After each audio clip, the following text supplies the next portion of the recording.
ನಮಸ್ಕಾರ ಸ್ನೇಹಿತರೆ, ನಾನು ನಿಮಗೆಲ್ಲ ಇವತ್ತು ಮಜ್ಜಿಗೆ ಸಾರು ಹೇಗೆ ಮಾಡೋದು ಅಂತೇಳಿ ತೋರಿಸ್ಕೊಡ್ತೀನಿ. ಮೊದಲಿಗೆ ಇಲ್ಲಿ ಕರಿಬೇವು, ಬೆಳ್ಳುಳ್ಳಿ, ಜೀರಿಗೆ, ಹಸಿಮೆಣ್ಸಿನ್ಕಾಯಿ ಮತ್ತು ತುರಿದಿರೋ ಸ್ವಲ್ಪ ಫ್ರೆಶ್ ಆಗಿರೋ ತೆಂಗಿನಕಾಯಿ, ರುಚಿಗೆ ತಪ್ಪಷ್ಟು ಉಪ್ಪು, ಕರಿಬೇವು ಇಷ್ಟನ್ನೆಲ್ಲ ನಾನು ಮಿಕ್ಸಿ ಜಾರ್ಗೆ ಹಾಕ್ಕೊಂಡು ಗ್ರೈಂಡ್ ಮಾಡ್ಕೊಳ್ಳೋಣ ಅಂತೇಳಿ ಹಾಕ್ಕೊಂಡೆ.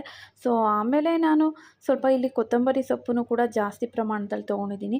ಕೊತ್ತಂಬರಿ ಸೊಪ್ಪು ಎಷ್ಟು ಹಾಕ್ತೀವೋ ಅಷ್ಟು ಘಮ ಕೂಡ ತುಂಬಾ ಚೆನ್ನಾಗಿ ಬರುತ್ತೆ. ಆಮೇಲೆ ಇಲ್ಲಿ ನಾನು ಧನಿಯಾ ಪುಡಿ ಕೂಡ ಒಂದು ಸ್ಪೂನ್ ಹಾಕ್ಕೊಂಡಿದ್ದೀನಿ. ಹಸಿಮೆಣ್ಸಿನ್ಕಾಯಿ ತಿನ್ನಲ್ಲ ಅನ್ನೋರು ಒಣಗಿದ ಮೆಣಸಿನ್ಕಾಯಿ ಇಲ್ಲಾಂದರೆ ಖಾರದ ಪುಡಿ ಹಾಕ್ಕೊಂಡು ಕೂಡ ಮಾಡ್ಕೋದು. ಖಾರದ ಪುಡಿ ಅಂದರೆ ಸಾಂಬಾರು ಪೌಡರು.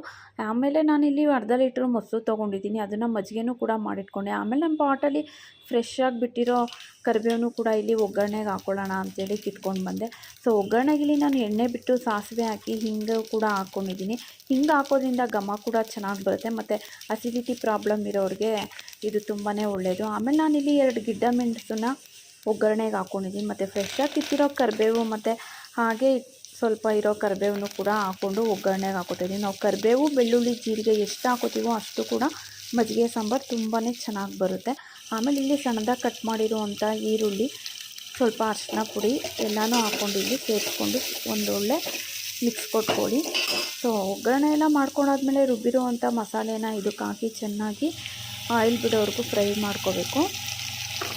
ಆಯಿಲ್ ಬಿಟ್ಟಾದಮೇಲೆ ಇದಕ್ಕೆ ನಾವು ಎಷ್ಟು ನೀರು ಬೇಕೋ ಅಷ್ಟನ್ನು ಸೇರಿಸ್ಕೋಬೋದು. ಸೊ ನಾನಂತೂ ನಮ್ಮ ಮನೆಗೆ ಸ್ವಲ್ಪ ಜಾಸ್ತಿನೇ ಬೇಕಾಗುತ್ತೆ, ಅದಕ್ಕಾಗಿ ನಾನು ಅರ್ಧ ಲೀಟ್ರ್ ಮೊಸರು ತೊಗೊಂಡು ಫಸ್ಟು ಇದನ್ನು ನೀರು ಎಷ್ಟು ಬೇಕೋ ಅಷ್ಟು ಹಾಕೋತೀನಿ. ಆಮೇಲೆ ಮಜ್ಜಿಗೆ ಮಾಡಿಟ್ಕೊಂಡಿದ್ನಲ್ವ ಅರ್ಧ ಲೀಟ್ರನ್ನ ಅದನ್ನು ಹಾಕ್ಕೊಂಡು ಇಲ್ಲಿ ಮಜ್ಜಿಗೆಗೆ ನಾನು ಜಾಸ್ತಿ ನೀರು ಹಾಕ್ಕೊಳ್ಳಲ್ಲ ಮೊಸರಿಗೆ, ಯಾಕಂದರೆ ಟೇಸ್ಟ್ ಹೊರಟೋಗುತ್ತೆ. ತುಂಬ ನೀರಾಗಿದ್ದರೆ ಸಾಂಬಾರು ಟೇಸ್ಟ್ ಬರಲ್ಲ. ಅದಕ್ಕಾಗಿ ನಾನು ಈ ಥರ ಎಷ್ಟು ಬೇಕಷ್ಟು ಆ ಕ್ವಾಂಟಿಟಿನಲ್ಲಿ ಮಾತ್ರ ತೊಗೊಂಡಿದ್ದೀನಿ.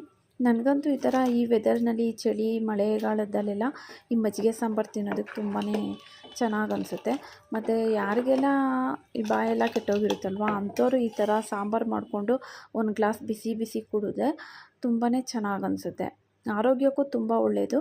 ಆಮೇಲೆ ನಾನು ನೈಟ್ ಇದಕ್ಕೆ ಮುದ್ದೆ ಮತ್ತು ಹುಡ್ಲಿಕಾಳು ಹಪ್ಪಳ ಸುಟ್ಕೊಂಡು ತಿಂದೆ. ಹೇಗಿತ್ತು ಮಜ್ಜಿಗೆ ಸಾಂಬಾರು?